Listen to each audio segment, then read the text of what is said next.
Hello ආයිබෝවන්. ඉතින් කොහොමද? ඔන්න අදත් මම අලුත් ටැරෝ රීඩින් එකක් අරන් ආවා.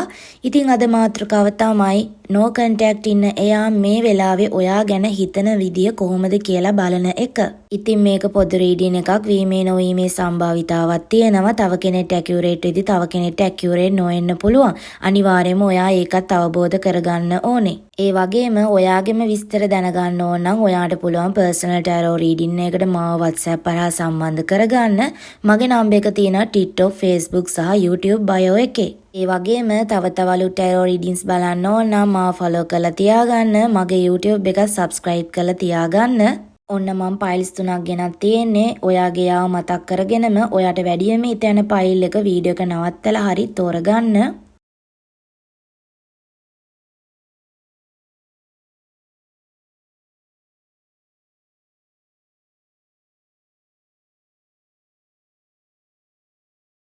පළවෙනි ෆයිල් එක තෝරගත්තු ඔයාට කියන්න තියෙන්නේ එයා ඔයා ගැන හිතන්නේ ඔයා ටිකක් තර්ක කරන වාද කරන කෙනෙක් විදිහට.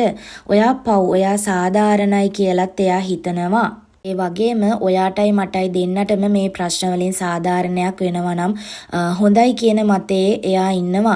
ඒ වගේම එයා මේ වෙනකොට ඉන්නේ ඔයාලා අතර අතීතයේ වෙච්ච අමිහිරි සිදුවීම් ක්‍රියාමාර්ග තීරණ ගැන ගැඹුරින් හිතන කල්පනා කරන තත්වයක. එයා ඔයාටම වැරදි පටවන්නේ නැහැ. නමුත් හැම දෙයකම හොඳ විදියක් තියෙන්න ඕනි කියලා එයා හිතනවා.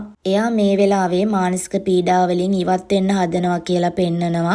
ගැටලු වේදනා ගැටුම් වලින් සාමයේ ශාන්තිය තියෙන පැත්තකට එයා යන්න උත්සාහ කරනවා කියලත් පෙන්නනවා. එයා ඔයා ගැන හිතුවට නමුත් අතේ දුරින් ඉන්න එක හොඳයි වගේම නිහතමානීව සංවාද වාද විවාද නැතිව ඉන්න එක දෙන්නටම හොඳක් කියලා එයා හිතනවා. එහෙම හිතන නිසාම තමයි එයා මේ දවස්වල no contact ඉන්නේ.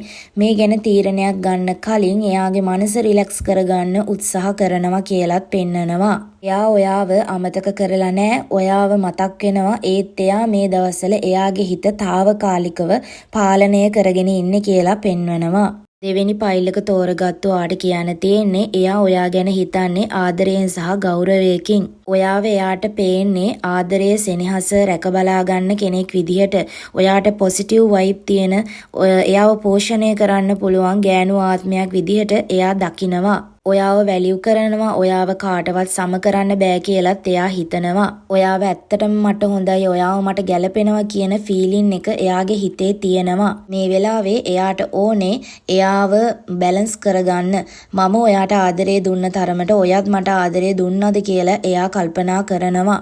ආයම සම්බන්ධයේ පටන් ගත්තොත් දෙන්නම ෆීලිං සහ සම්බන්ධය පවත්වාගෙන යන්න අවශ්‍ය දේවල් සමානව බෙදා ගන්න ඕනේ කියලා එයා හිතනවා. එයාට තියෙනවා ඔයාට කෙයාරින් ඇටෙන්ෂන් සපෝට් දෙන්න ඕනේ කියන හැඟීම. හැබැයි එයා ගොඩක් එයාව පාලනය කරගන්න හදනවා. එයා ඔයාව ඔබ්සර්ව් කරනවා. ඔයා කලින් වගේද ඔයා ඔයාගේ අඩුපාඩු වැරදි හදාගෙනද ඉන්නේ කියලා එයා හිතින් කල්පනා කරනවා. තුන්වෙනි ෆයිල් එක තෝරගත්තු ඔයාට කියන්න තියෙන්නේ එයා තනියම ඉඳලා තනියම කල්පනා කරනවා. එයා ඔයාව අමතක කරලා නැහැ. හැබැයි ඒක ඔයාට පෙන්වන්න කැමතිත් නැහැ. මේ හැම දෙයකින්ම මේ සම්බන්ධයෙන් මට මොන වගේ පාඩමක්ද ඉගැන්වුවේ කියලා එයා එයාගෙන්ම අහනවා. ඉතින් ඒ නිසාම එයා no contact ඉන්නේ හිත හදාගෙන මයින්ඩ් එක ක්ලියර් කරගන්න ඕනේ නිසා. එයා හිතනවා ඔයා එයාට ගොඩක් ආදරේ දුන්නා. හැබැයි මට ඔයාට ඔයා තරම් ආදරේ කෙයාරින් එක දෙන්න බැරි වුණා කියලා. එයා හිත ඇතුළෙන්ම හිතනවා. එයාගෙන්ම ප්‍රශ්න කරගන්නවා.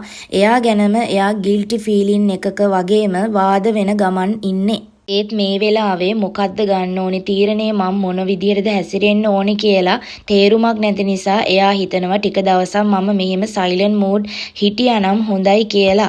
එයාට ඔයා ගැන අනුකම්පාවක් තියෙනවා. ඔයා ගැන ඒ වගේම ගැඹුරින් හිතනවා කියලාත් පෙන්නනවා.